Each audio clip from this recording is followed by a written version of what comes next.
Olá, hoje são 31 de outubro de 2025. Estamos 3 dias depois de uma das maiores operações policiais que o Brasil já presenciou, a Operação Contenção, que aconteceu lá no estado do Rio de Janeiro.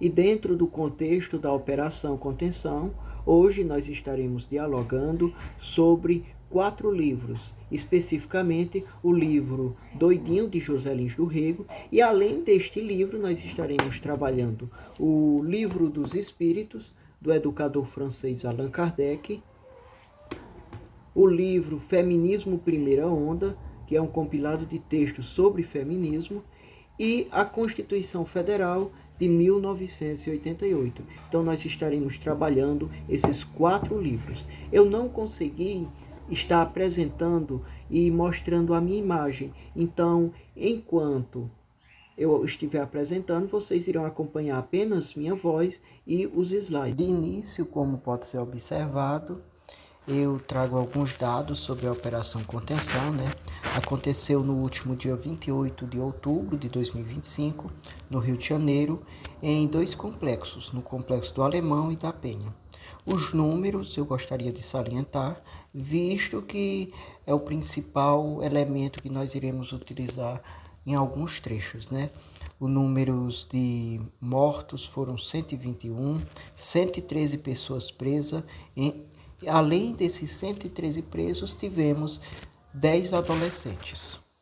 Como eu já salientei com vocês, trabalharemos com 4 livros, entre eles o livro Doidinho, de José Lins do Rego, de 1933, o livro dos Espíritos, de Allan Kardec, de 1857, o livro Feminismo Primeira Onda, com 2 textos de Voltaire de Claire, e a Constituição da República de 1988.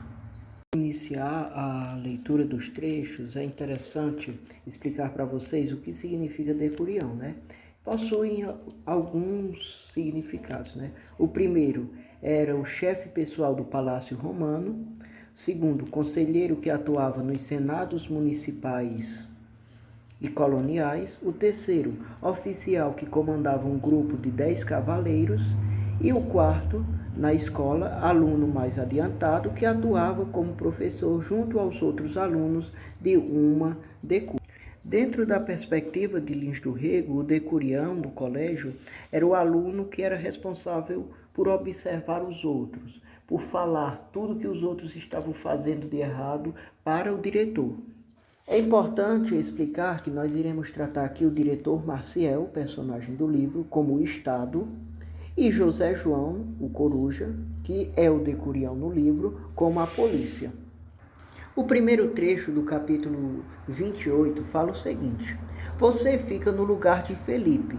Felipe era o antigo decurião, mas uma condição: deixa de ser menino, não poderá conversar com alunos, ter amizade com eles. Dou-lhe ensino e comida de graça, a troco deste seu rompimento com a vida. E aí tem o trechozinho final, que eu grifei, que fala assim: você será de agora por diante o meu instrumento, o meu sistema, a minha voz. O que nós observamos no Rio de Janeiro foi justamente isso. A polícia é a voz do governo. A polícia, ela agora está sendo usada como instrumento do governo. Ou seja, as mortes nada mais é do que um reflexo do que o atual governo do Estado prega, o que o atual governo do Estado usa a polícia para isso. A segunda parte fala: estava agora a serviço da tirania, virara cão de fila, uma espia da ordem. Através dele iríamos sentir a opressão do velho diretor. Nesse trecho fica evidente, mais uma vez, que a polícia nada mais é do que um fantoche do governo do Estado, ou seja, ela está a serviço da tirania, está a serviço do governo tirano do Estado, e através dela sentiremos a opressão, ou seja, lá no livro, através do decurião, eles sentiam a opressão do diretor. E, no Rio de Janeiro, através da opressão da polícia, está sendo sentida a opressão do governo do Estado. A terceira e quarta parte do livro que trataremos é a seguinte: um ruim até gostaria do número crescido das vítimas, compararia as quantidades sentindo prazer com os apanhados. A quarta parte fala o seguinte: e para que os seus serviços aparecessem aos olhos do Senhor, teria que apresentar vítimas para o patíbulo, senão não prestava, procurariam outro. Ou seja, aqui mais uma vez nós conseguimos perceber o que o governador do estado, o que o governo tem feito. Ele tem divulgado o número de mortos como um troféu, o que não é. Então, o que? Ele fala aqui que o mal decurião, ele divulgaria os números de vítimas com prazer.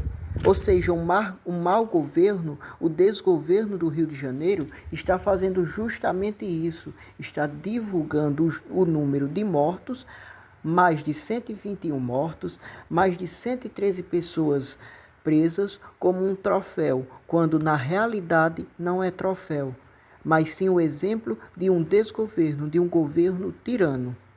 A quinta e última parte que trataremos antes de entrar no segundo livro fala o seguinte: tudo lhe era um pretexto para as partes impiedosas, ou seja, ele sempre arrumava o meio de justificar o que estava fazendo, o porquê estava fazendo aquele mal.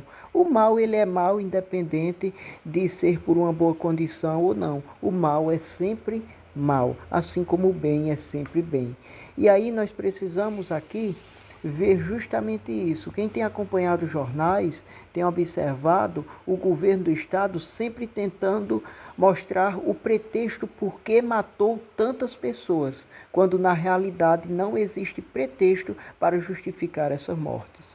E agora nós entraremos no segundo livro, que é o Livro dos Espíritos, de 1857, do escritor Allan Kardec, e no capítulo 6, que tem como título As Leis Morais, fala assim: quando os homens forem melhores e mais avançados em moral, eles compreenderão que o verdadeiro ponto de honra está acima das paixões terrestres e que não é matando ou fazendo-se matar que se repara um erro. Ou seja, aqui nós vemos que as mortes causadas pelo governo do Rio de Janeiro, através da polícia, através do seu decurião, só demonstram o quê? Uma falta de moral do governo do estado, falta de educação, falta de honra nessas pessoas que deveriam representar a população carente. Ou seja, não é matando ou fazendo matar que se repara um erro, mas se repara um erro através da educação, como irei mostrar no próximo trecho. O segundo trecho do livro, no capítulo 6 ainda, fala o seguinte: há outros meios de se preservar do perigo, senão o de matar. Aliás, é preciso abrir ao criminoso a porta do arrependimento e não fechá-la. E é justamente isso que essa operação revelou, que não foi dado oportunidade de arrependimento, não foi dado as oportunidades necessárias para que aquela população, para que aqueles criminosos, alguns que foram mortos, tivessem uma segunda chance, tivessem realmente os seus direitos garantidos. Não, o Estado foi apenas lá e matou. No capítulo 8, ainda do mesmo livro de Kardec, fala o seguinte: uma sociedade depravada tem certamente necessidade de leis mais severas. Infelizmente, essas leis se interessam mais em punir o mal quando já é feito, do que secar a fonte do mal. Não há senão a educação para reformar os homens. Então, eles não terão mais necessidade de leis tão rigorosas. Ou seja, mais uma vez nós vemos que as leis do nosso país, que as pessoas que governam o nosso país, não estão interessadas em que sejamos transformados através da educação, mas que sim, que através da opressão deles, eles destruam diversas pessoas e diversas famílias. As leis brasileiras, elas estão voltadas apenas a punir o mal, mas jamais cortar esse mal pela fonte.